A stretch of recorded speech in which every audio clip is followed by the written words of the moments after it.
It's Monday, June 29th, 2015. I'm Rim. I'm Scott. And this is Geeknights. Tonight, if one were to build a PC today, what should one buy? The answer's kind of to wait until September. Let's do this.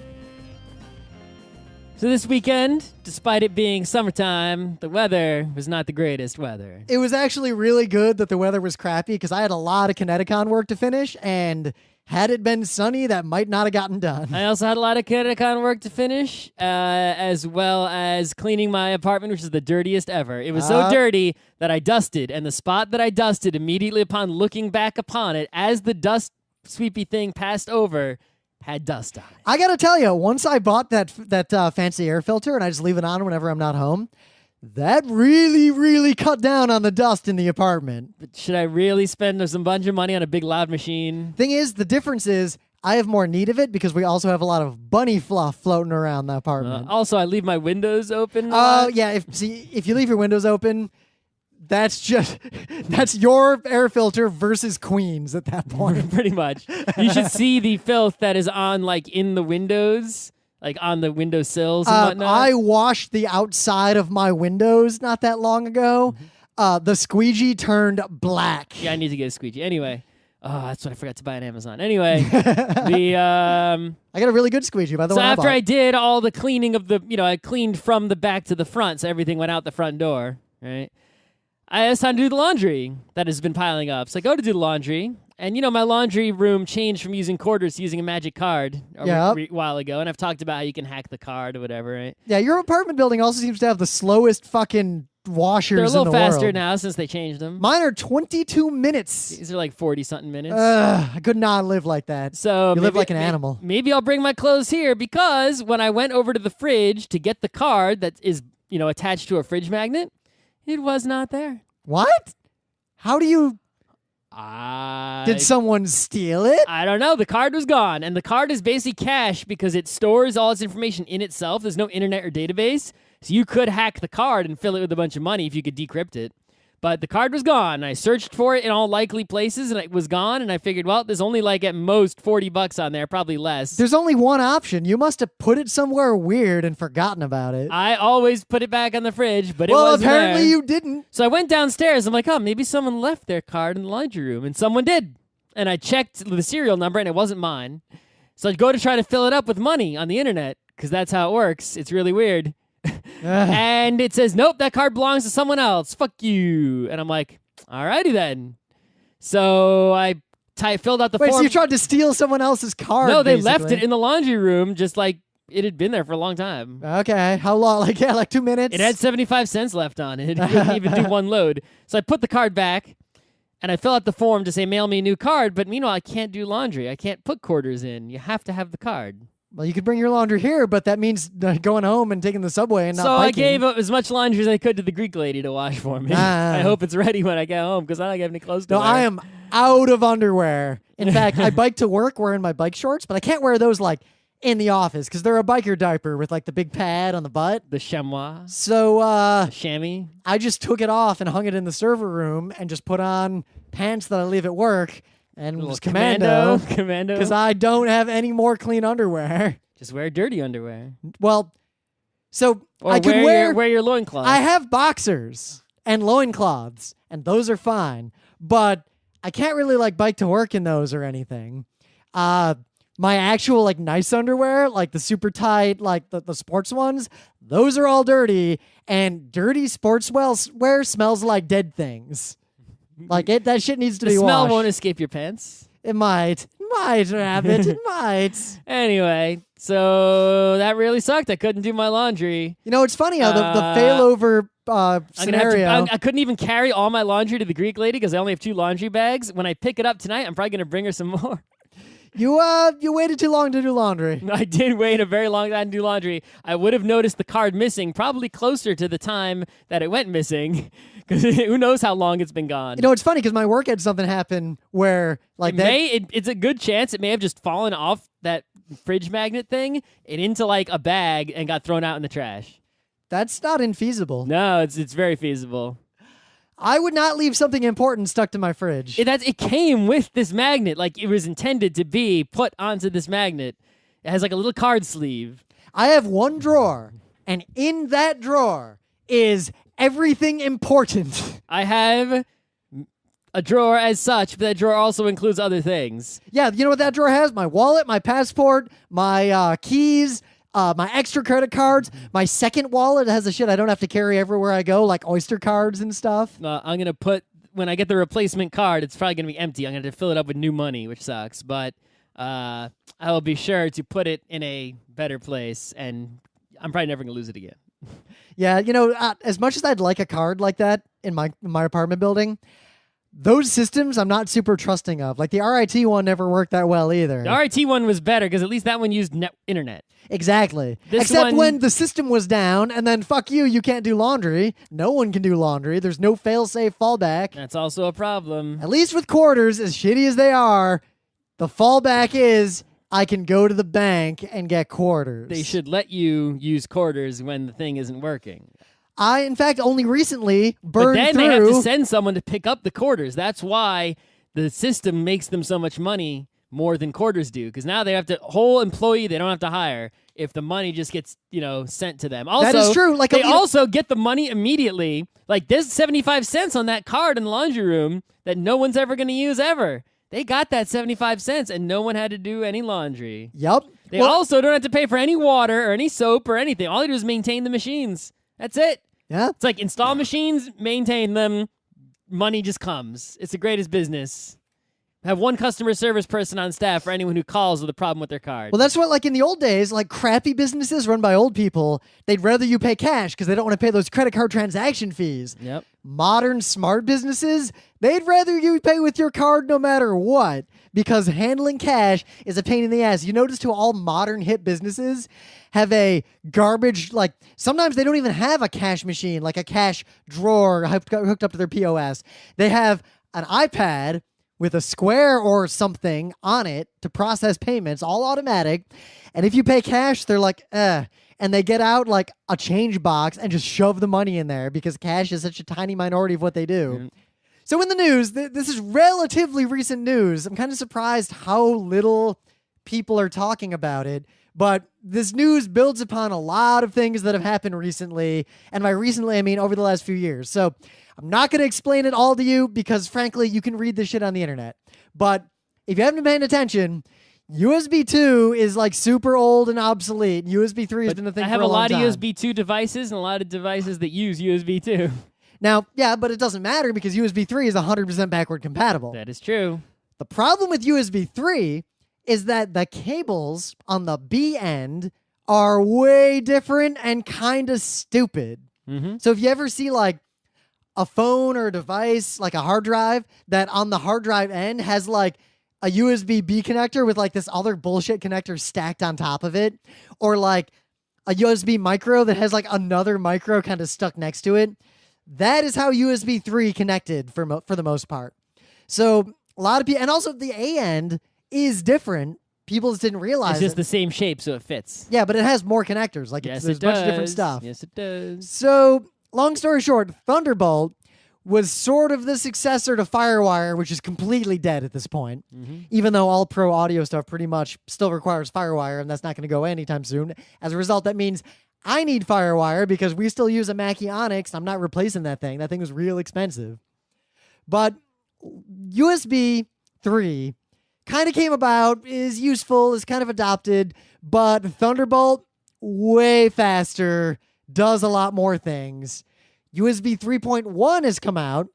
USB 3.1 and Thunderbolt 3 are going to use the same cable. So even no matter what device you have, you're going to be good. You're going to see a lot of similar cables everywhere, replacing all the USB cables. And that cable is going to use the USB-C standard.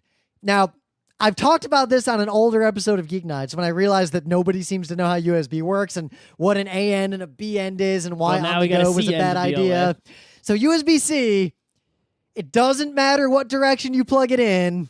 Much like a lightning cable. Yes. But the important thing is Thunderbolt 3 and USB 3.1 are both going to use the same cable, even though they are very different formats. Protocols. Yes. So as a result, there finally is effectively one cable to rule them all. Well, a lot of people are going to end up plugging in a USB device into perhaps a computer that only has Thunderbolt, or a Thunderbolt device into like a PC that only has USB. There will not be computers that do not have USB for a long time. There might be ones that don't have Thunderbolts. Like you buy a PC. No, go try to build a PC with Thunderbolt. You're not going to be able to. Right. So you buy a PC, it's going to have a USB-C port with USB 3.1. You'll buy some Thunderbolt device and plug it in, and it'll be like, what? There's actually a good reason why that's probably not going to happen. So Thunderbolt is way expensive to implement. Devices that use Thunderbolt 3 are going to be pretty expensive and specialized things. So pretty much people who don't know better are going to end up buying USB stuff and plugging it into USB. I can't imagine many people will buy Thunderbolt things and try to plug them into devices that don't support Thunderbolt. It could happen. But Thunderbolt 3 at least once. supports dual 4K displays. Yeah. 40 gigabits per second, 100 watts of power bi-directional. So you could have a computer charging a thing or a thing charging a laptop, theoretically, same cable, same port. Right. So this is made by Apple, and of course, Apple just loves external things connected with cables. They hate opening a computer and putting stuff in. They think it's more, the standalone device is beautiful, but then in actual use, it gets bundled in a mess of wires because you got to plug it into everything. Whereas a PC, it's like, okay, I'm a little bit ugly, but you know what? I don't get any uglier because you put everything inside me. Well, we're kind of past that, though, because a modern computer, like if you have a workstation, you're going to have a bunch of SSDs inside of it, and then you connect to a SAN or a DAS or a NAS for all your big-time storage. And then, like, mouse, keyboard. What's a DAS? Desktop attached storage. Oh, okay. The difference, it's like the difference between, a Drobo. If you get a Drobo with Thunderbolt, the idea is you plug it into your computer, and it's a big super external fast. hard drive. Yeah, it's a big external hard drive that's super fast. You can, like, edit video off of it. You can't share it with anyone unless you use your computer's sharing. Exactly. But Thunderbolt, the thing is, this is really Intel's thing, and, Apple is irrelevant. The important part is this is going to be a standard for PCs and for pretty much everything going down the road. So we're finally standardizing on a pretty good cable and a pretty good set of formats, and my only concern is whether or not pro audio hardware is going to catch up anytime soon. And given enough time, I think, I can see this kind of cable only be, this is like sort of like the, I don't want to say it's the Blu-ray, but it's like the DVD of cables, right? It's the last cable. There will be another cable after it that some people will use, but this will be the last cable. Wireless stuff will replace this cable, right? Wireless charging is actually somewhat there now. You can charge small batteries with it for realistically. Because remember, this cable also is not going to replace long-haul cables. That's going to be fiber and Obviously, stuff like that. we're talking about local, serial device connections, right? This is going to be the DVD of cables. Wireless will take over afterwards, the same way that digital has replaced physical media. Yep. And so eventually all devices that still have cables that are consumer things will be using this kind, right? Phones, everything. So if you're thinking, so Rim, you're talking about building new computers. Should I think about this when building a new computer? Fuck no. Thunderbolt 3 is not going to be in a computer you buy anytime soon.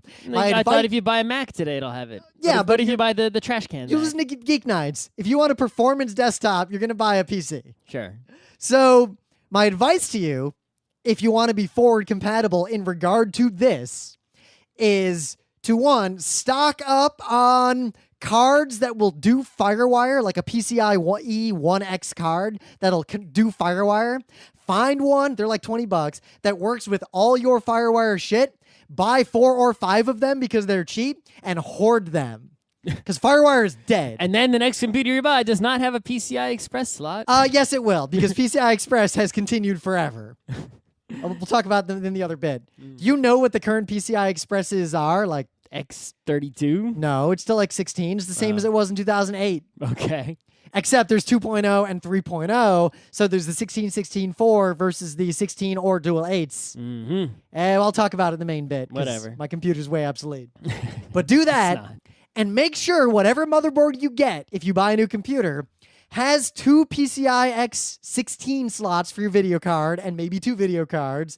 Maybe 2. You don't need 2 video cards. Yeah, that's a good way to be forward compatible. But Don't need it. make sure you've got a PCI X4 slot, 4X, because that is the slot you'll need at minimum to buy a card to plug in that will give you Thunderbolt ports in Thunderbolt 3 when that shit Or comes. USB 3.1 ports. Yeah, USB 3.1 could go there too. But, Anyway. Yeah, but PCI Express, the 4X slot, make sure you got one of those. I guess you could use the 16 slot. I guess that would work maybe. I'm not really an expert on that, so There is YMMV. no tech news to speak of. That you can tell because Rim didn't do tech news either. There's tons of tech news. You just don't give a shit about It is the worst. If we had to do tech news roundup today, we would be so fucked. The Supreme Court just ruled that they're going to let the lower court's ruling. They in fact did not rule. They said, yeah, we don't care. That's a ruling. They not a said ruling. their ruling was they said they'd hear the case, and then they let the lower court's decision stand, meaning you can't I thought they appeal. denied the writ and said, we're not listening. The lower court's ruling stands. Uh-huh. The lower court's ruling was complicated. It was basically that the APIs and all that stuff Could be copyrighted. Can be but copyrighted. You can still use them because fair use. no, that there is an argument to be made that Google's specific use may have been fair use, and there is a separate court case to be had Uh-huh. for that. Well, that's the important one. The problem is, they should have ruled the other way. Well, yeah, that would have been much better. Because the road we're going but down it's still not the end of the road. is a dark road. However, Swift might be the way to get out of that dark road, down the road. Whatever. All Yeah, right, that's so tech news. So since there's no tech news, I want to talk about a tech thing that I've purchased and used recently. Ooh. We found out about this thing thanks to our friend Alan who works at YouTube. He told us about the Cerevo Live Wedge. The Cerevo Live Wedge is a thing that is very expensive. It's like $1,000. You might be like, whoa, stop talking about how rich you are. It's like, look, I was very hesitant to purchase this $1,000 device. I almost bought it, and then Scott messaged me and said, yeah, I bought one. I So bought I it, didn't. so whatever. Well, I'll put it this way. This is 1/10 the cost of a TriCaster, Yes. which is what we want, but we're not going to buy. Exactly. If you think about it that way, right? It's like my camera is $1,700. You can get it for less than that now, but I bought it when it was brand new. It's a 4K, like ultra amazing video camera, but you know what? The Red camera is like tens of thousands of dollars. It's like, well, that's a good deal then, right? It's like Exactly. those are the best. If you can afford it, the best things to buy are those things that are still expensive, but have like amazing features that approach the levels of the ridiculously professionally expensive things, but aren't quite there. And that is what the Live Wedge is. So it's that edge between, because we talk about this a lot. There's consumer stuff like a Sony camcorder you just buy. Yeah, at Best Buy. Yeah, there's pro stuff like this is a studio camera. It costs tens of thousands of dollars. It doesn't come with any lenses or the power supply. It has this gigantic lens. A guy has to sit on a truck with it next to the football stadium. There's prosumer, which is kind of the level of I have a weird use case that normal people don't care about, but I do not need what like George Miller used to film Mad Max. I bought the more expensive GoPro instead of the cheap one. Exactly. Like, but I think the line With between some accessories for my surfing videos. the line between consumer and prosumer is I have a use case that consumer stuff can't handle. Like, for example, for live streaming, which is what Scott's about to talk about with the Live Wedge.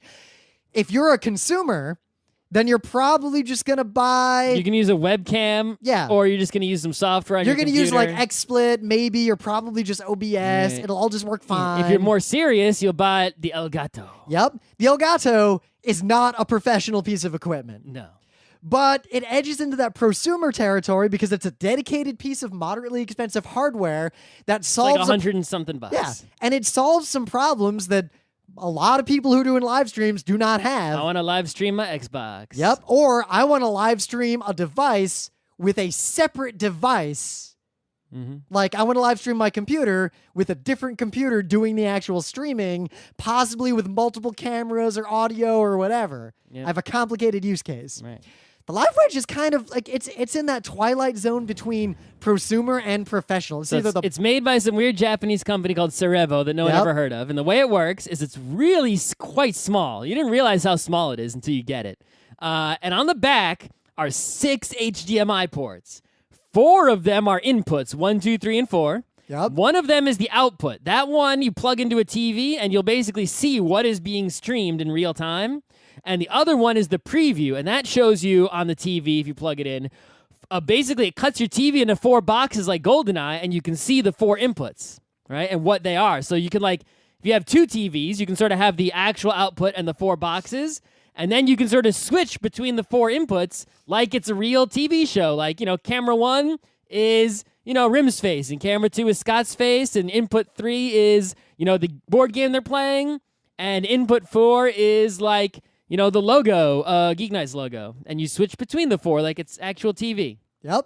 It can also do picture-in-picture, so we could put like the Geeknights logo in a little square in the corner and like do like the nightly news does on TV, where it's like it appears and disappears and changes pictures, right? And to populate that, you could say have a laptop with the logo full screen with an HDMI output going into output, input number 4, or you can just put a bunch of JPEGs or movie files onto an SD card, put the SD card into the live wedge, and use any of those images or videos as a camera.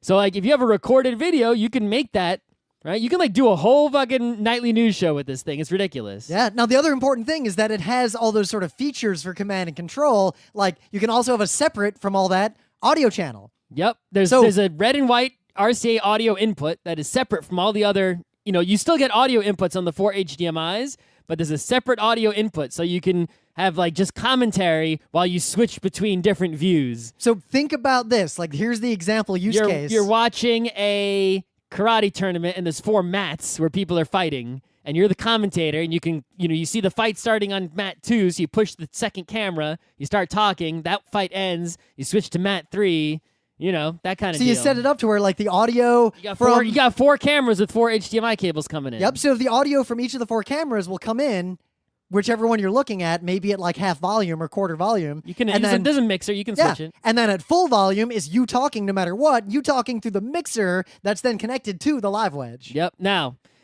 how do you control this live wedge? On the surface of the live wedge, there's a little LCD screen. It's like a really crappy LCD screen. You can control it a lot through that screen, surprisingly, because there's a big wheel with a button in the middle, like an old iPod on the right, and you can use that to work with the interface. There's also 4 buttons underneath the screen that let you switch between the 4 cameras. It doesn't even have an on-off switch. Just to plug it in to turn it on. It's kind of ridiculous. I guess it can also record to the SD card. I guess it's worth mentioning, but... the most important thing is that it has an Ethernet port. So you plug it straight into the internet. That's right. You don't need... the Elgato needs a computer to do streaming. You have to plug the Elgato with USB into a real computer that then does the streaming part with software. The Elgato does all the streaming on its own. It is a standalone streaming device. It requires no computer. You can have the live wedge, a camera, internet, and you're good. No computers necessary. No laptops, no nothing. So... to control it, what you actually do is use your iPad. I think it's iPad only. There might be... I don't know if there's iPhone software. I think it's iPad only. You can either A, plug the live wedge into the internet with Ethernet, and then connect to the live wedge with Wi-Fi. The live wedge, you tell it to become a Wi-Fi access point.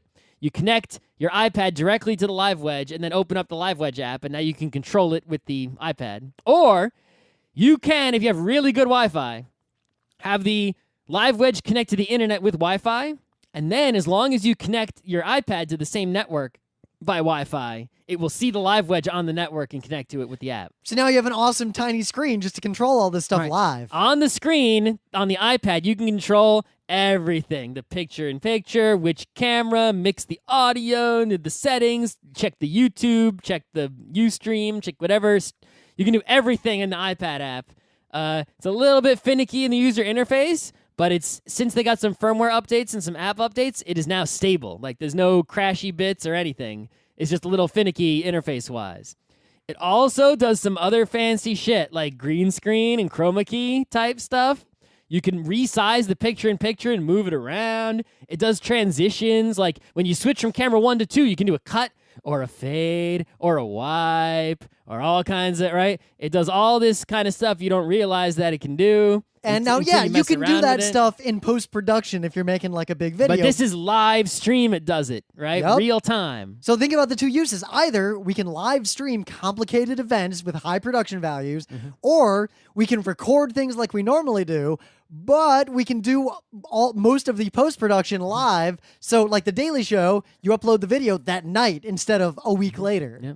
There's only one flaw that I can find with the Live Wedge, and that is it doesn't actually stream in 1080p's. It streams in 720p's max because it's not like it has some crazy, ridiculous CPU in there, with a whole ton of RAM and a video card to process MPEG videos, right? Which in a way is fine because then But the thing is, people don't even notice. Like, they're watching your stream and, like, 720p looks fucking great. Yeah. Especially if your input is good. If your input is high quality, the output is going to be high quality, right?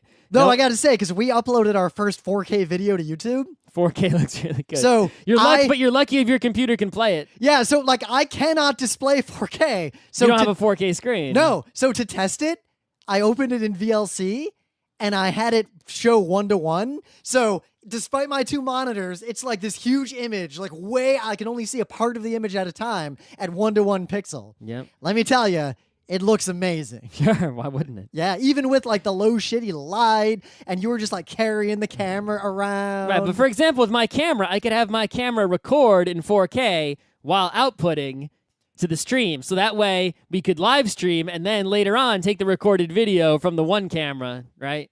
In fact, so think about this with Premiere and like post-processing. Here's an amazing workflow. You run the Live Wedge. All the cameras are recording to their own individual SD cards, audio and video. Our Marantz is recording audio to its compact flash because it's ancient and uses compact flash. The mixer is also sending the audio, to the Live Wedge. The Live Wedge is recording a 720p video of the final mix, all the cuts and everything. Yeah, I don't really Live Wedge, I said it can record and it can, but I'm not a big fan of it. No, here's what you do. So it's recording the actual mix with all the transitions and everything. Oh, just use that for the synchronizing and Premiere? Yeah. And it's live streaming. Then, after the event, Scott just gives me all the SD cards. You're going to have to put a really big SD card in that Live Wedge. Yeah. Yeah. But I dump all the SD cards onto my computer. I drag them all into Premiere, and I say, sync all this shit up. And then I just replace all the video clips from the 720p live stream version with the 4K clips from all the cameras and have the ultra high quality version to upload. You could do that. Yes. I've tested various things with the Live Wedge. I tested output from HDMI on my not my Xbox, but my HTPC right into the Live Wedge, totally worked. Yep. Laptop right into the Live Wedge, totally works. GoPro HDMI cable into the Live Wedge, totally worked. Right? The only time I had a problem was when I had like an HDMI splitter and put one half of it into the Live Wedge. It didn't really like That's that the very one much. thing the Elgato is useful for. If you want to live stream a game on a TV, but you're playing that game while you live stream it. Yeah, that's the thing is that the that's the thing. The Elgato has an HDMI output with no delay on it. So you can play a video game that's being live streamed with that HDMI pass-through on the Elgato. If you try to do that with the Live Wedge, there's going to be a delay. It's not going to go well in your favor. You need the HDMI splitter, but the HDMI splitter, at least the one that I have, the Live Wedge did not like the output from that splitter. Now here's the problem. That is the fault there is HDMI and its bullshit copyright protections. I don't know if it has to do with the copyright protection because I was using output from just my HDPC, which is not HDCP. But it's still the way HDMI was designed. I think it's just because I have a cheapo splitter, and if I bought a fancy splitter, it But might HDMI work. is not designed to be split because that was an avenue of piracy. Sure, maybe. Yeah, that's one aspect to it. Anyway, but yeah, if you do a lot of live streaming, or if you have to do some fancy live streaming where multiple cameras switching in real time is a thing you're going to want to help you out with, you should consider buying or renting this Live Wedge deal. It's really small and portable.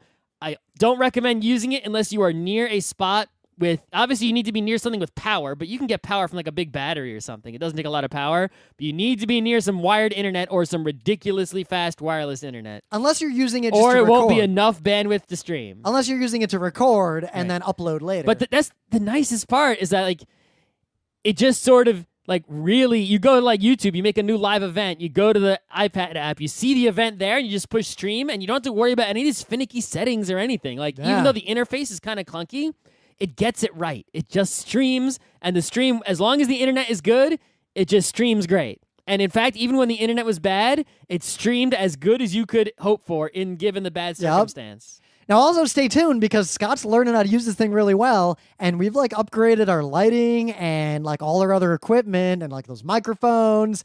The only reason we haven't been doing a lot of big content is we don't have a studio, so doing big video content means I literally destroy my entire living room for a full day or a full weekend, and 2, it's got to be crappy weather outside, or we're not going to do it. So yeah, if you consider the Cerevo Live Wedge, or not, they make some other products too, but I don't know about those. The Live Wedge is the best tool that does that unless you have tens of thousands of dollars to spend. And if you really need 1080p's, right, maybe wait for the Live Wedge 2. Yeah. But maybe I could just, when that comes, maybe I'll sell the Live Wedge 1, buy the Live Wedge 2, or you see how much Or you keep the Live Wedge 1 because a lot of times having a secondary device can be really, really useful. Daddy 2 streams. Well, no, like YouTube, you can have your primary and secondary stream. So YouTube, Yep, you can if your primary stream fails, it'll just cut to the secondary stream seamlessly. Sure. So you can have the 720p backup stream going over like a different ISP or something. Maybe. Yeah.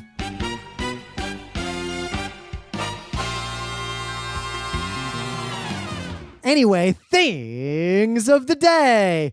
This is just some white kid who raps really, really, really fast, and it's actually pretty impressive. White kid, I mean, that's somewhat impressive, but you spent way too much time practicing that. Did you have anything better to do with your life? He seems to be doing a little bit. He's got a lot of those like Barker. I don't know enough about terminology, but he is ad-libbing some of it and using those tricks to keep going even when he lost the thread. Anyway. But it's pretty impressive. I like this kind of thing. So there is an event every year known as the Goodwood Festival of Speed. It is it's sort of like Otakon, only replace anime with cars. You can consider it like that, sort of, right?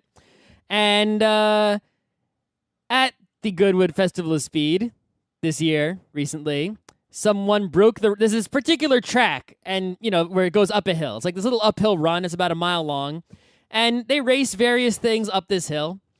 And one of the things that someone raced up the hill this year was a Nissan Juke. And they raced the Nissan Juke up the hill to see what time they could get to try to break the record. And it's like, well, how could you break the record in Nissan Juke? Well, it wasn't just the record for fastest up the hill. That record was set in this other video that I'll also link by an F1 car in 1999 when they actually had real engines. 41 seconds? Yeah, right? It's a 2-minute record. Set for going up the hill on 2 wheels and not a bicycle or a motorcycle, a Nissan Juke, which has 4 wheels, but they only use 2 of them.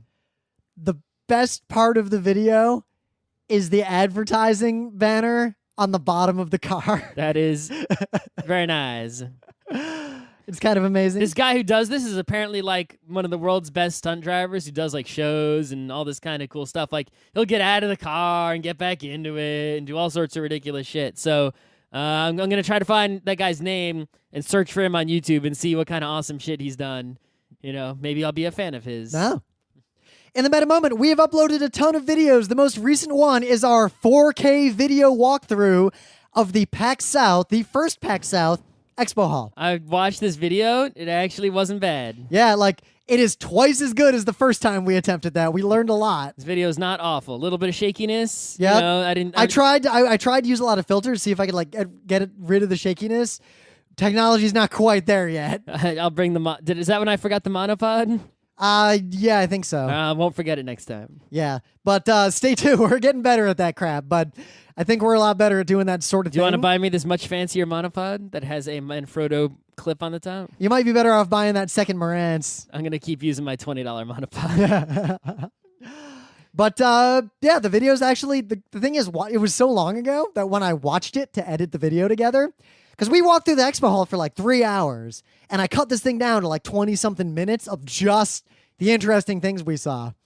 There's a lot of interesting games that I forgot about that I got to go back and see if they came out yet. There were a lot of interesting games, but when I saw them, I'm like, yeah, I don't need to play those. Yeah, except Video Ball. Video Ball. I just want Video Ball to come out. I also only want Video Ball. I want Video Ball more than I want most things. I kind of want to know also, one of the games that we were really excited about, that it was a free space shooter that looked just way pro. Apparently it's an MMO. Okay. So I don't know. That could be good if it actually relies on skill, because I'm pretty good at flying a spaceship and shooting people. But if it requires leveling up, But anyway, we'll see about that. I think Elite Dangerous was the game. Oh, that's like famous because like the flying like super matters and stuff. I've heard a lot of crazy shit about that. Well, we watched the guy at PAX, and that was a that's legit free space shooter. Like, is that the one where like you gotta like even docking, you have to manually control the ship, and like shit is crazy in that game. That's the kind of thing where like that's your whole life if you do that. Yeah, you should maybe investigate that. Might be your because alley. yeah, maybe. I've heard some things. But yeah, otherwise, the book club book is the first book of, I guess, the 8 Wheel of Time books. Are there 8? Are there I don't more? know how many there are. It's called The Eye of the World. It's a fantasy story about some fantasy people doing fantasy stuff. Wizards, kniggets, yeah, magics, gender-based magic primarily. Adventures, yeah, swords, even shields, the heron blade, horses and armor, proper nouns. He's not Kings, a fighter. He's a warder. Evil dudes. She's not a wizard or a mage. She's an have Aes scary Sedai. names in made-up languages. That guy with the boat got fucked and kind of deserved it. Did you get that? Did you read further? No, I watched Oromonogatari instead. No, they're not in the same genre. They don't compete. But yeah, they compete for time. that is true. Otherwise, Connecticut is coming up in 2 weeks. Super soon. Hartford, Connecticut, the weekend of July 9th. If you are a nerd and listening to this, and you are within distance of Hartford, Connecticut, you have no excuse, unless something more important is happening in your life, you should be at Connecticut. Oh man, it's going to be amazing. Yeah, it is. It is not the biggest convention. It is not the best convention, but it is the best convention per capita that I know of. In terms of the amount of awesomeness per person, I know of no convention that beats Connecticut. Like Connecticut is a better gaming con than any non-PAX, non-MagFest gaming con in America. That I know. That I mean, maybe there's like a VGG con or whatever, but it's like those cons that are full on 100% gaming, like Gen Con and Origins, like they got issues that Connecticut do not have, right? Panels. How many? We might have more panels, I think, than one year the biggest we had conventions. One even year though when we're not the biggest convention. When we had 11 panel rooms. We've cut back a little bit, and we've paced ourselves a little more. We had like 288 panels. Right. And also, if you consider all geeky conventions, right, from the top of Maine going south, it's pretty much Anime Boston 1, Connecticut 2. There's no other big convention out in that geographic area, right? What next? What's the next convention after that? New York Comic Con is the next one after that geographically. Yeah. So why the hell would you miss Connecticut if you are in that area? Seriously. Yeah, Connecticut is on the... Where else are you going to go? Like the sad... washed up pro wrestler next to the sports card table place. We're not just saying this because we run the entire panels and workshops and special events department. I would go to Connecticut if I was not. I might even just quit Connecticut to save myself some work, but still go to it and enjoy it. There are the number of cons we would go to not being guests and not being in charge, less than 7. We have friends that come to Connecticut and work with us on staff, but we also have many friends who go to Connecticut, pay money for badges, and play games the whole time, but also go to some panels. Yeah. The con is legit. It's really legit. Yeah. Go listen to some really old episode we did about an early Connecticut to laugh. In fact, for a good time, listen to Geeknights 2006 Connecticut. The only problem with Connecticut is the problem that most cons have. There is just no food over there. You can eat the convention center ice cream for whatever it costs. Oh my God, there was a year where I ate. It's open late. One day, I think on Friday, that was the year back before we'd fixed If you a bunch approach of stuff. Connecticut from the Albany direction, you can go to DeBella's, and if you approach from the south, you can get to DeBella's in Milford, Connecticut. Don't approach from the east. Just bring food with you. Yeah. No, drive past to Milford, buy That's DeBella's. way south. It's worth it. That's not worth. I would detour up to an hour to get to Bella's. But meanwhile, you're taking a bus or a train? I'm taking Amtrak because fuck that noise. That doesn't stop at DeBella's, does it? No, but multiple years in a row, I've been stuck in ridiculous traffic on a bus or in a car trying to get home from Connecticut to New York. So will find a way around this problem. just take the Amtrak. It's like $40 each way. It just Maybe goes. I will take a train, the Metro North train, Oh. and then take a car from my mom's house. We were debating, actually, because remember that one year, you, me, Emily, and Judith took the train, and then we took the car from your parents' house and hung out there. Like, we ate food even, and we stopped on the way home. It was a good time. Mhm. Yeah, that could be good. Anyway, yeah, Connecticut, And then I can go to Tabletop. you can go to if you stop. Should I take a picture there and not bring you a sandwich, Scott? or should I bring you a sandwich? I'll pay you.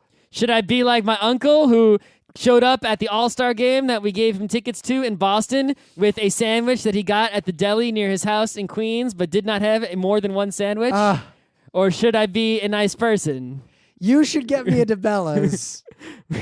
Should I get you a DeBellas, but perhaps not the one you asked for, or perhaps just a small? The small would almost be the worst because that's just enough for me to enjoy it. Maybe I'll give you a small and then secretly give you a second small of a different kind. I can't think of any DeBellas sub that I wouldn't eat. I mean, I will get you lettuce only. I would eat that because that bread. I will get you lettuce on the bad bread choice. Oh, no, it's got to be the sesame. So no seed. The plain bread. Who gets the plain bread? The plain bread with lettuce.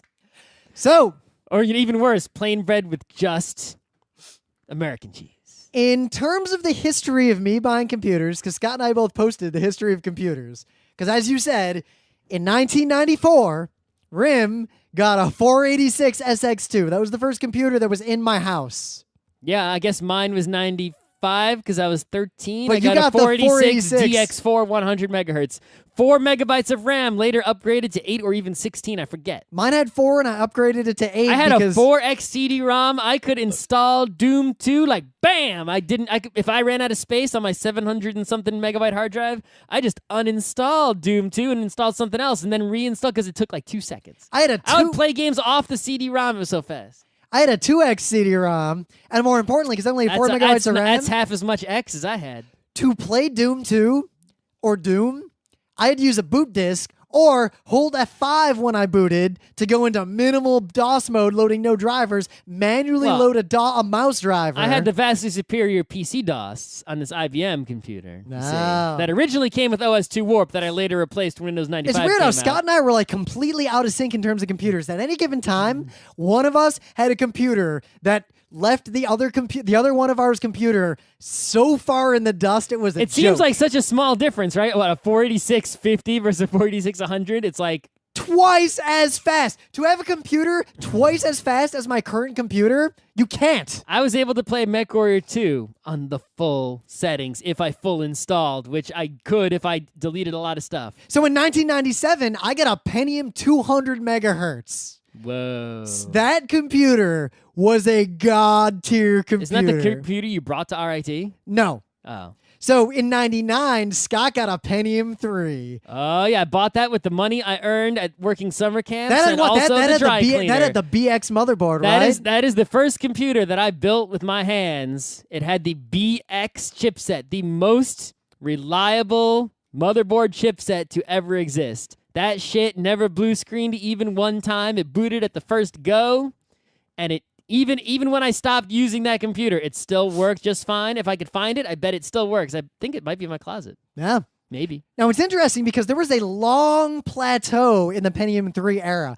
400, 450, 500 megahertz. Like, computers did not get faster very quickly for a while. Nope. And to go faster was expensive. That Pentium 3 450, also, when I bought it, the day I bought it, it came with, well, it didn't come with, I bought it with, I built it, the TNT2. The TNT2, by the way, was the brand new video card at the time. Oh, it was how basic. cute. How cute. You bought a video card that had OpenGL. And I had one of the first video cards that had OpenGL. This was the first video card that was for reals. The other, Yup. there were previous video cards like well, the there was the Voodoo 2 bullshit with their Right. glide drivers and Whatever. their half-color gamut. But there was the TNT, which was like sort of, this was the TNT2 though. That was like a major, that was like basically the first modern video card that had real power. Was that AGP? I could play or was that half, still PCI? you know, I don't it was remember. AGP. It Yeah. was AGP 4X.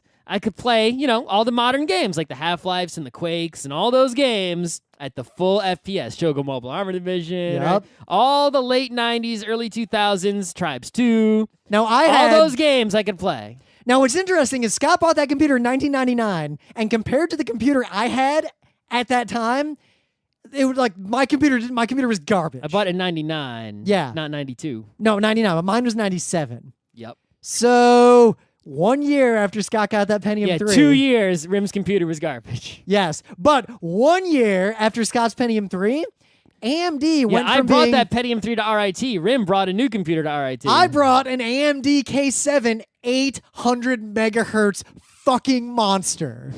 That computer. The full tower. That computer. The full tower. I'll never forget that full tower. That thing was It was huge. so tall. It weighed like 30 pounds. Like, that thing, it wasn't even full. It just had a bunch of scuzzy shit in it. Yeah, I had a scuzzy It could have Plex store easily been a burner. mid-tower, even a mini-tower, but he just put so many drives in it and stuff, like Yeah. CD-ROMs and whatever. I had RAID. I had a bunch of hard drives raided together. I had a scuzzy bus for all my shit. Oh my God, that computer. That computer. Think about that difference. But what happened was AMD came onto the scene and said, yo, dog, you want a processor that costs like a quarter what Pentiums do? Are you a poor college student who can't afford these overpriced Pentium 4s? Now, before that, the K6s were about as fast as the Pentiums, but not nearly as reliable. No. You had to be a nerd to make that shit work. Greg Hartman Yeah. had the K6 too. Yeah, but like if you got them to work, they were way cheap and they were as fast. But the K7 was like double the speed. Yep. So, yeah. Then we leapfrogged back and forth for a while. Yeah, later in the college years, I bought the Athlon, which, again, was much more speedy for the price, but very unreliable. Yep. I was very disappointed coming from the BX chipset motherboard. Of course, right around that time, I had to replace my AMD K7 with a Thunderbird. It was a 200 megahertz faster. Oh, that was the capacitor explosion. Yeah, the capacitor explosions. We've talked about that era. Sure. But yeah, talking about unreliable, BX chipset don't have capacitor explosions. in 2007, 2008, we actually synced up. We both bought the same computer, the Core 2 Duo. Mm-hmm. That was when we were in the Beacon days. Yeah. Then I needed a faster computer because we were starting to edge into doing video. And my computer was having some bus issues because of that jank-ass 8-bit motherboard I had. Mm-hmm. So I bought the Core i7 920 in 2009. The computer I built in 2009 is the computer I am still using to this day. Yep. Scott, meanwhile, a few years ago, bought 2012. Yes, bought a much faster computer that is still an i7. Yeah, I mean, my computer already is 3 years old. I bought it in July 2012. And if you look at the computer Rim's thinking about getting, the only difference between the computer Rim is thinking of getting is that it's 0.5 gigahertz more. Yep. And that's like, computers change so much. We're like a 1 year apart between a 48650 and a 48600. We were like a couple years apart between a 450 and an 800 meg, right? And now we're like 3 years back, and it's like, all right, same amount of RAM, pretty much video cards. Like my 680 can still play all the games just fine, even though it's 3 years old. Really? It's like, what do I don't need any upgrades at all. I'm going to probably, every computer I've gotten has lasted 4 to 5 years.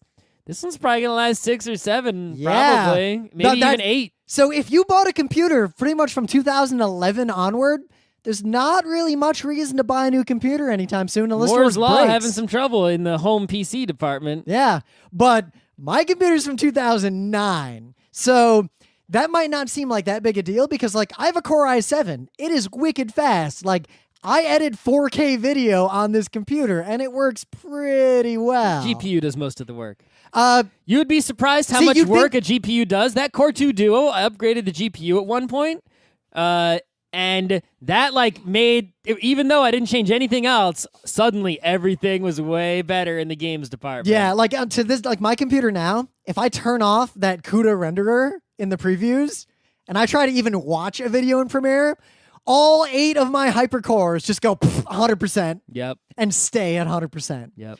But, so my computer does not have USB 3. Whoa. My computer does not have... Mine has mostly USB 2, but still in the front and the back has a couple USB 3s Scott, each. USB 3 did not exist when I built my computer. Wow.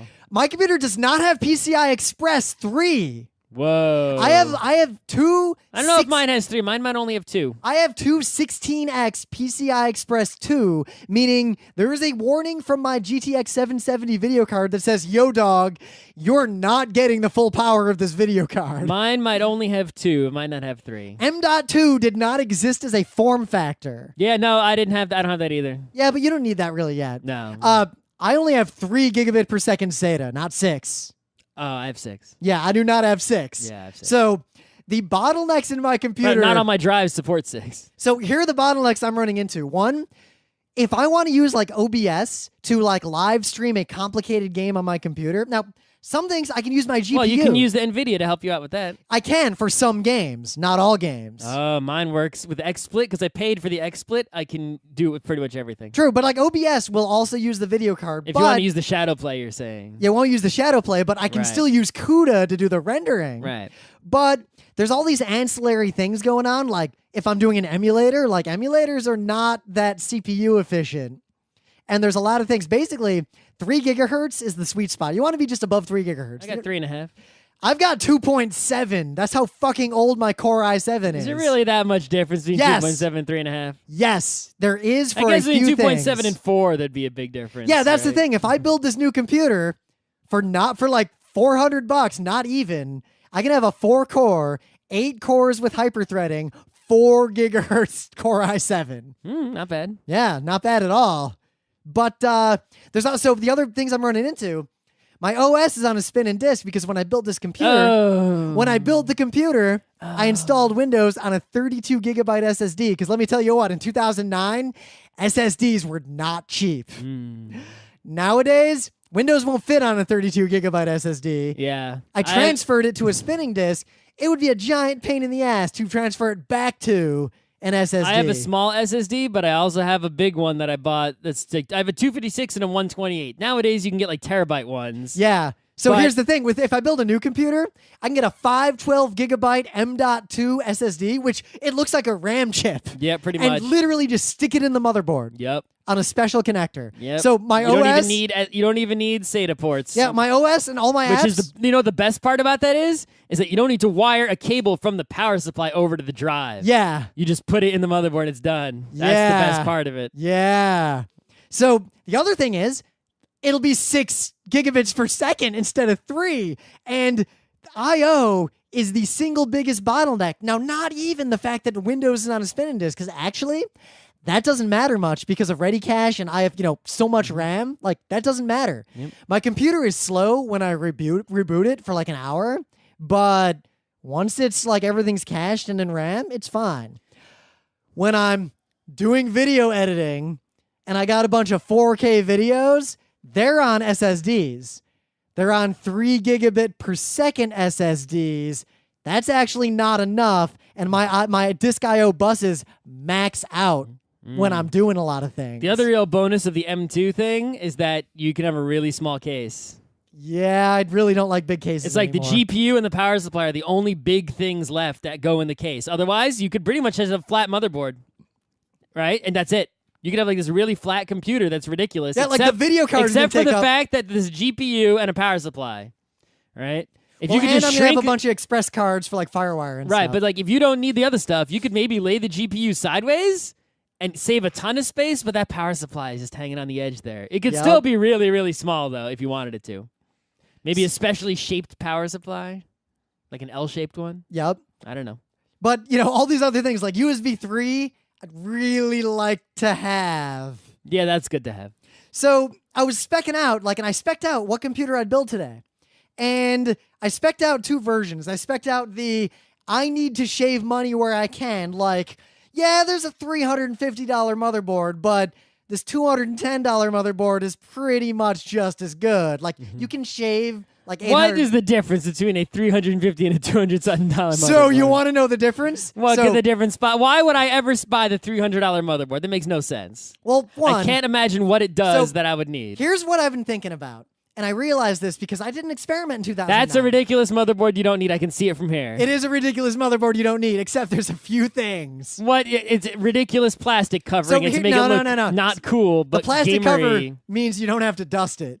That's bullshit. Just have a positive pressure case. Next. No, you'll still get dust in there. Whatever. So, one, if you amortize the money you spend on a computer over the useful time you have... These are the things someone tells themselves to buy the $300 motherboard. No, the moral of all this at the end, Scott, is I'm not buying this computer. Okay. I'm not buying it. Sure. But I'm going to tell you the things this motherboard I'll has. remember what this motherboard looks like if I see it again in person. There is I'll have no something to say. reason cheaper motherboards could not do what this motherboard does. All right. So one, this motherboard actually has a pretty clever thing. It has this cooler built into the motherboard. Every motherboard is. No, not like this. You're believing the advertising on the no. on So the brochure. This cross-cut like cooling thing would actually be really good. Okay. If you're gonna overclock, which I'm not gonna, so it's not useful to me. Right. Don't need to overclock. The processor I'm gonna buy is 4 gigahertz stock. Right. Yeah. Yep.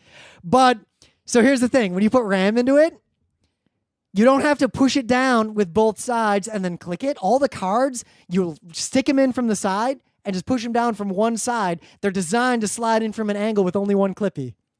So this thing you're going to do once in your entire life, Yeah. which is clip RAM sticks into the motherboard, you're willing to pay an extra $100 for that experience of clicking RAM Scott, sticks in once. What did I just say? I'm not buying this computer. I'll take the harder to click in RAM sticks for $100 savings, please. It's also actually reinforced on the bottom with these big steel plates, so you can just fucking push on it if you want. That one time that you put the motherboard in the case, you don't have to be careful. Yeah. Yeah, that Yeah. one time. I've seen people push RAM in, hear a little click, motherboard's fucked. Yeah, they suck. Well, Next. also, they're usually buying some crapo motherboard. Yeah, anyway. Yup. Next.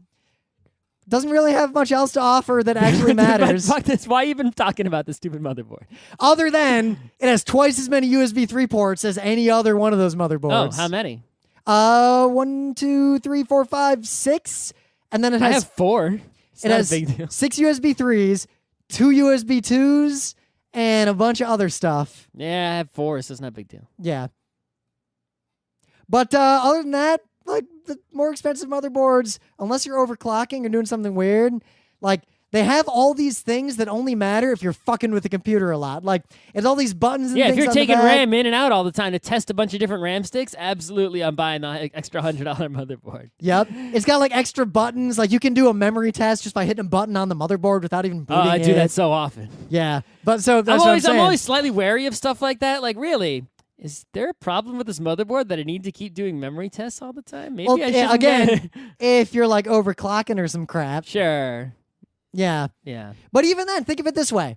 The weird, crazy motherboard is like $100 more than the normal motherboard. Like, it's interesting how the prices don't actually really scale that much. There's still a really minimal range of prices. $100 is a lot because that's 33% of the price.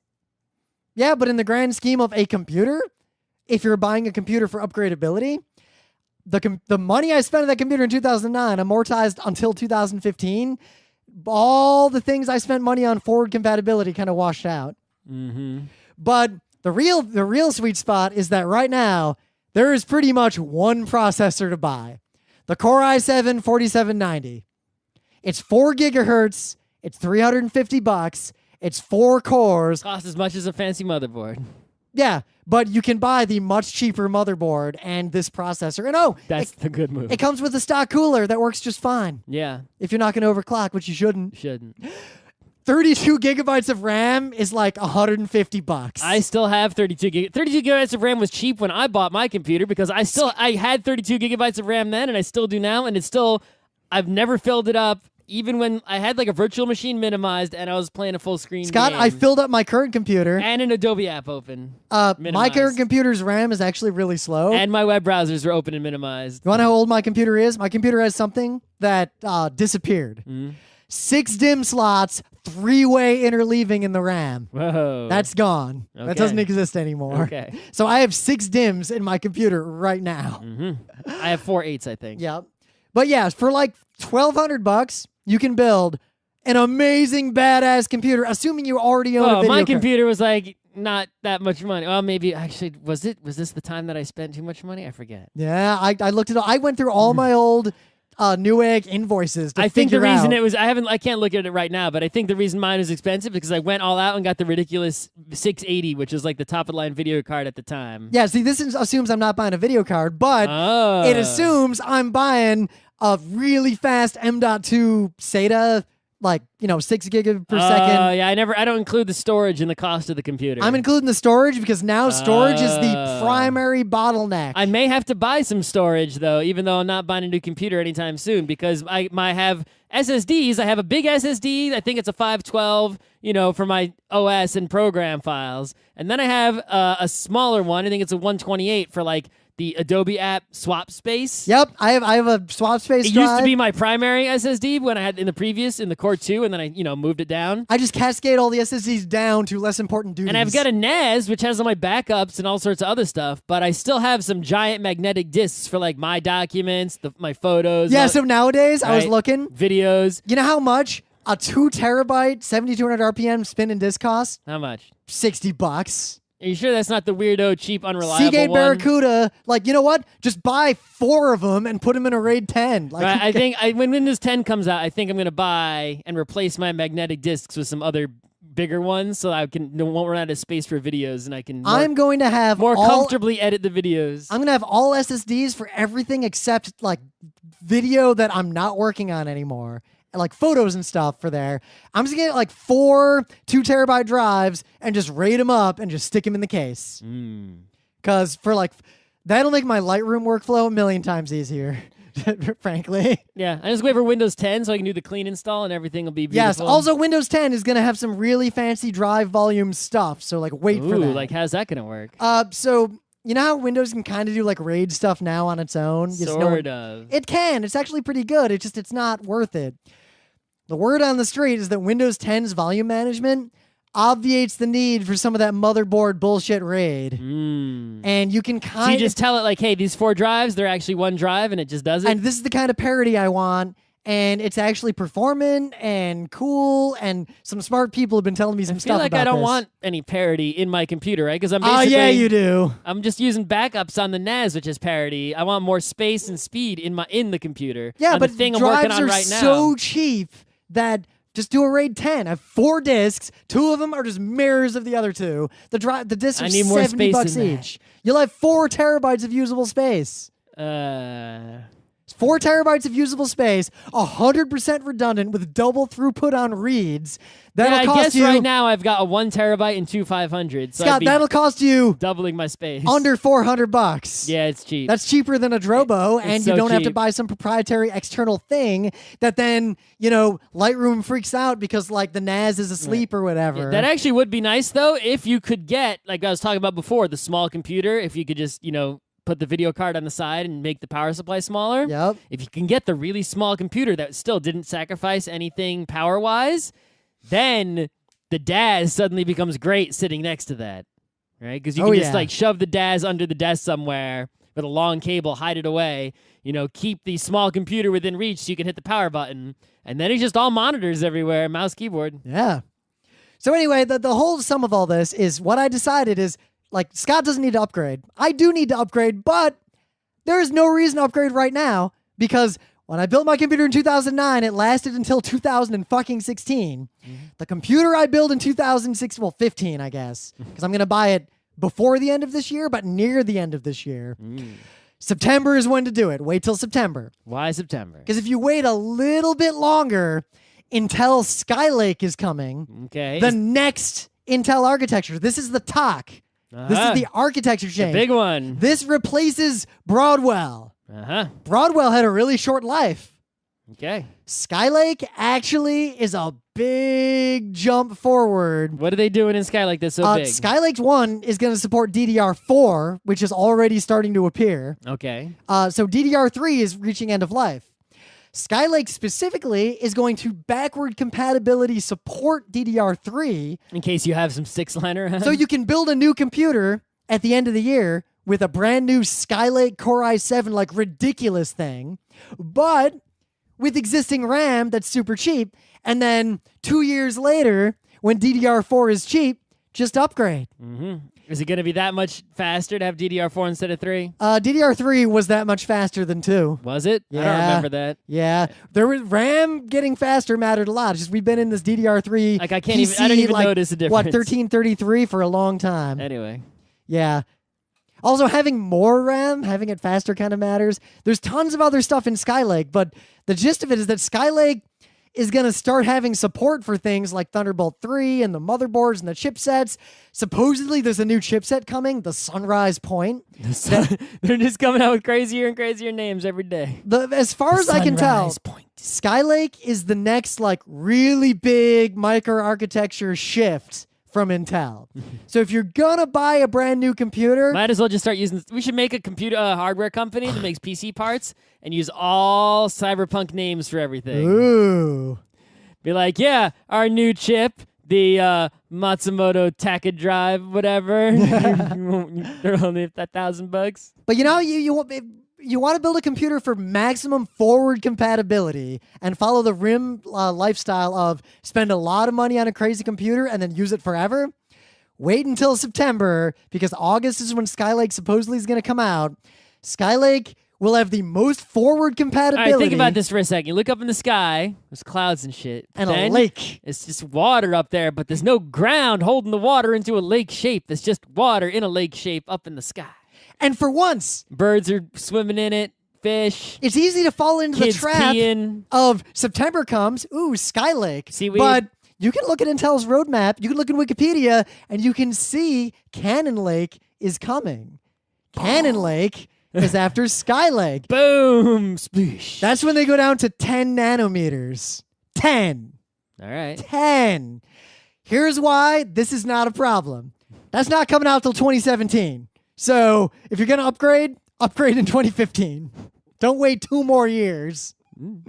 So yeah. The 10 nanometers will matter more in the laptop area. Well, yeah, the thing is Cannon Lake is a tick. It's not a huge change. They're just shrinking Skylake, basically. Yeah, next it'll be Sky Ocean. Yeah. And then Cannon Ocean. The successor, there's debate over the next successor, but it seems like Skylake is the confluence of chipsets are getting more modern, big changes in architecture, long cycle. Skylake is going to be the beginning of a long forward curve. So the computer I spec'd out that I'm linking AMD, to. sorry, you suck now. Yeah, AMD is a non-entity. You sort of got burned by, evil monopoly, but I mean, chips quality is the quality. Yeah, right? guys, when I installed a K7, like shit didn't work on the first boot. Thunderbird shit didn't work on the first boot. K6. I have a whole lot. Remember, I said I only had an Athlon. 1 out of my 4 computers is an AMD. I got a lot of AMD motherboards and a lot of AMD chips because that shit broke a lot. Yep. Meanwhile, all my Intel stuff is 100% fine. In fact, when I buy my new computer, my existing one, super powerful still. I'm turning it into a dedicated Civ 5 Pit Boss server. Okay. It'll run that just fine. Sure. It's a little overkill. No, because you actually need a computer that can fully run Civ 5 as though you're playing it as a client to be a Pit Boss server because of poor architecture decisions. Okay. So you have to be a player to be a Pit Boss server. Alrighty. So yeah, I kind of do need it for that, which kind of sucks, but...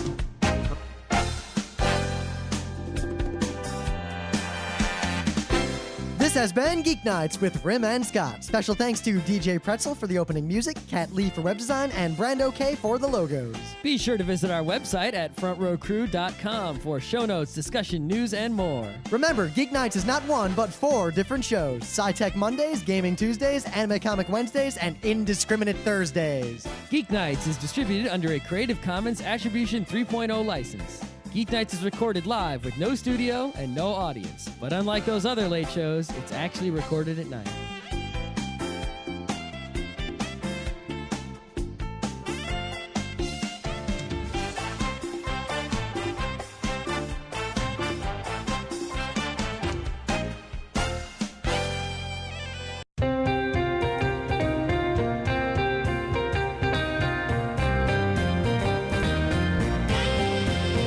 It's Monday, June 29th, 2015. I'm Rim. I'm Scott. And this is Geeknights. Tonight, if one were to build a PC today, what should one buy? The answer's kind of to wait until September. Let's do this. So this weekend, despite it being summertime, the weather was not the greatest weather. It was actually really good that the weather was crappy because I had a lot of Kineticon work to finish, and had it been sunny, that might not have gotten done. I also had a lot of Kineticon work to finish, as well as cleaning my apartment, which is the dirtiest ever. It was so dirty that I dusted, and the spot that I dusted immediately upon looking back upon it, as the dust sweepy thing passed over, had dust on it. I gotta tell you, once I bought that fancy air filter and I just leave it on whenever I'm not home, that really, really cut down on the dust in the apartment. But should I really spend some bunch of money on a big loud machine? Thing is, the difference is I have more need of it because we also have a lot of bunny fluff floating around the apartment. Also, I leave my windows open. Oh, yeah. If you leave your windows open, that's your air filter versus Queen's at that point. Pretty much. You should see the filth that is on, like, in the windows, like on the windowsills and whatnot. I washed the outside of my windows not that long ago. The squeegee turned black. Yeah, I need to get a squeegee. Anyway. Oh, that's what I forgot to buy on Amazon. Anyway, I got a really good squeegee, by the way. So after I did all the cleaning of I cleaned from the back to the front, so everything went out the front door. But that drawer also includes other things. Yeah, you know what that drawer has? My wallet, my passport, my keys, my extra credit cards, my second wallet has the shit I don't have to carry everywhere I go, like Oyster cards and stuff. I'm going to put, when I get the replacement card, it's probably going to be empty. I'm going to fill it up with new money, which sucks, but I will be sure to put it in a better place, and I'm probably never going to lose it again. Yeah, as much as I'd like a card like that in my apartment building, those systems I'm not super trusting of. Like the RIT one never worked that well either. The RIT one was better because at least that one used internet. Exactly. Except when the system was down, and then fuck you can't do laundry. No one can do laundry. There's no fail-safe fallback. That's also a problem. At least with quarters, as shitty as they are, the fallback is I can go to the bank and get quarters. They should let you use quarters when the thing isn't working. I, in fact, only recently burned through... But then they have to send someone to pick up the quarters. That's why the system makes them so much money more than quarters do. Because now they have to... whole employee they don't have to hire if the money just gets, sent to them. Also, that is true. Like they also get the money immediately. Like, there's 75 cents on that card in the laundry room that no one's ever going to use ever. They got that 75 cents, and no one had to do any laundry. Yep. They also don't have to pay for any water or any soap or anything. All they do is maintain the machines. That's it. Yeah. It's like install machines, maintain them, money just comes. It's the greatest business. Have one customer service person on staff for anyone who calls with a problem with their card. Well, that's what, like in the old days, like crappy businesses run by old people, they'd rather you pay cash because they don't want to pay those credit card transaction fees. Yep. Modern smart businesses, they'd rather you pay with your card no matter what because... But I get home because I don't have any clothes to wear. I am out of underwear. In fact, I bike to work wearing my bike shorts, but I can't wear those like in the office because they're a biker diaper with like the big pad on the butt. The chamois. So, the chamois. I just took it off and hung it in the server room and just put on pants that I leave at work and was commando. Because I don't have any more clean underwear. Just wear dirty underwear. Well, so or I could wear your loincloth. I have boxers and loincloths, and those are fine. But I can't really like bike to work in those or anything. My actual like nice underwear, like the super tight, like the sports ones, those are all dirty, and dirty sportswear smells like dead things. Like that shit needs to be washed. The smell won't escape your pants. It might, Rabbit, it might. Anyway, so that really sucked. I couldn't do my laundry. It's funny how the failover scenario. I couldn't even carry all my laundry to the Greek lady because I only have 2 laundry bags. When I pick it up tonight, I'm probably gonna bring her some more. You waited too long to do laundry. I did wait a very long time to do laundry. I would have noticed the card missing probably closer to the time that it went missing because who knows how long it's been gone. It's funny because my work had something happen where like it's a good chance it may have just fallen off that fridge magnet thing and into like a bag and got thrown out in the trash. That's not infeasible. No, it's very feasible. I would not leave something important stuck to my fridge. It came with this magnet. Like, it was intended to be put onto this magnet. It has, like, a little card sleeve. I have one drawer, and in that drawer is everything important. I have a drawer as such. Handling cash is a pain in the ass. You notice how all modern hit businesses have a garbage, like sometimes they don't even have a cash machine, like a cash drawer hooked up to their POS. They have an iPad with a square or something on it to process payments, all automatic. And if you pay cash, they're like, and they get out like a change box and just shove the money in there because cash is such a tiny minority of what they do. Mm. So in the news, this is relatively recent news. I'm kind of surprised how little people are talking about it. But this news builds upon a lot of things that have happened recently. And by recently, I mean over the last few years. So I'm not going to explain it all to you because, frankly, you can read this shit on the internet. But if you haven't been paying attention, USB 2 is like super old and obsolete. USB 3 has been a thing for a long time. I have a lot of USB 2 devices and a lot of devices that use USB 2. Now, yeah, but it doesn't matter because USB 3 is 100% backward compatible. That is true. The problem with USB 3 is that the cables on the B end are way different and kind of stupid. Mm-hmm. So if you ever see like a phone or a device, like a hard drive, that on the hard drive end has like a USB B connector with like this other bullshit connector stacked on top of it, or like a USB micro that has like another micro kind of stuck next to it, that is how USB 3 connected for the most part. So a lot of people, and also the A end is different. People just didn't realize it's just the same shape, so it fits. Yeah, but it has more connectors. Like Yes, there's it a bunch does. of different stuff. Yes, it does. So long story short, Thunderbolt was sort of the successor to Firewire, which is completely dead at this point, even though all pro audio stuff pretty much still requires. Right. It's time to do the laundry that has been piling up. So I go to do the laundry, and my laundry room changed from using quarters to using a magic card a while ago, and I've talked about how you can hack the card or whatever, right? Yeah, your apartment building also seems to have the slowest fucking washers They're a little in the faster world. now since they changed them. Mine are 22 minutes. These are like 40-something minutes. I could not live like that. So you live like an animal. Maybe I'll bring my clothes here because when I went over to the fridge to get the card that is, attached to a fridge magnet, it was not there. What? How do you... Did Did someone steal it? I don't know. The card was gone, and the card is basically cash because it stores all its information in itself. There's no internet or database, so you could hack the card and fill it with a bunch of money if you could decrypt it. But the card was gone. I searched for it in all likely places, and it was gone, and I figured, well, there's only like at most $40 on there, probably less. There's only one option. You must have put it somewhere weird and forgotten about it. I always put it back on the fridge, but it well, wasn't apparently there. you didn't. So I went downstairs. I'm like, oh, maybe someone left their card in the laundry room, and someone did. And I checked the serial number, and it wasn't mine. So I'd go to try to fill it up with money on the internet, because that's how it works. It's really weird.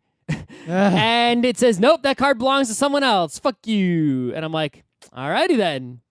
So I filled out the form. Wait, so you tried to steal someone else's card? No, they basically. left it in the laundry room, just like it had been there for a long time. Okay, how long? Like 2 minutes? It had 75 cents left on it. It couldn't even do one load. So I put the card back, and I fill out the form to say, mail me a new card. But meanwhile, I can't do laundry. I can't put quarters in. You have to have the card. Well, you could bring your laundry here, but that means going home and taking the subway and not So biking. I gave up as much laundry as I could to the Greek lady to wash for me. I hope it's ready.